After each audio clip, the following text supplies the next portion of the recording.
The ultimate test of man versus machinery, competitive tractor pulling. The goal is to pull the most weight the furthest. Yeah, we spoke to two men in 21 countries preparing to compete in the Midwest Winter Nationals. The name's addiction. I've been addicted to it since I was a little kid, going to watch my dad pull, my grandpa and my uncles, and it's been in the family for a long time. Columbia City's Brant Schrader is no stranger to competitive tractor pulling. But this year, he made the leap to the hot farm class, and he's invested his time and lots of money into a bigger, more powerful tractor. There's a lot of modification that goes to it, and everything that should take a day takes about a week, it seems. Everything we make on this tractor is homemade. Very little do you go and buy. I mean, like the frame rails and the front axle, it's all custom made. Now, the competition here is so strong, he's so afraid of giving away the smallest of secrets that he was hesitant at first to show us the inside. I don't like to lose. This sport is high stakes, weeks of preparation for just one moment, and the nerves are electric until the run is over. It's very easy to go out there, hook up, and you could have one little thing off, and the tractor won't even leave the start line. The engine's pushed to their limits, pulling 45 to 60,000 pounds as far as they can. In Churubusco, Colten Brown competes in the same class. It's an international disaster. His tractor's name?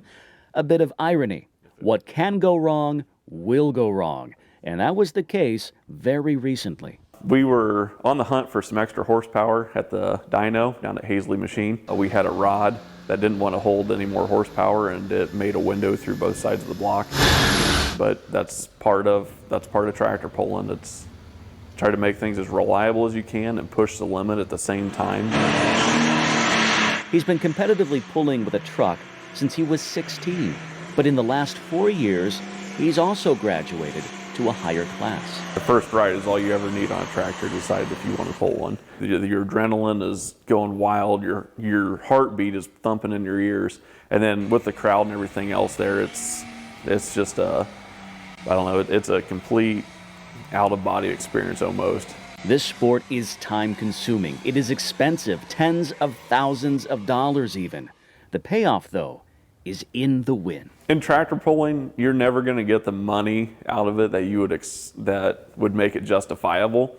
It's more or less bragging rights. One thing about tractor pulling, you're buddies with everybody, but you always want to beat them. But at the end of the day, you're going to sit back and talk to them like your pals, and if they beat you, they beat you. It's not a big deal. You go get them next week. And even though Colten won't be competing in the Midwest Winter Nationals this year, he'll still be cheering on his friend, Brant, over in Shipshewana. It's an experience both men say everyone should have at least once. I have two nephews who just love everything about horsepower, tractors, trucks. I mean, little kids love the gas engines because they just rattle. I mean, they rattle everything. Everybody's having a good time, a lot of action going on. It's a lot of fun. Everybody loves it. Hey, that competition happening in Shipshewana that was scheduled to begin tomorrow, but like so many things right now, the pandemic has impacted the timeline. So now it is set for next month. On the bright side, Colten may have just enough time to repair his engine you saw there and make it back on the track. Good luck to him. Yeah.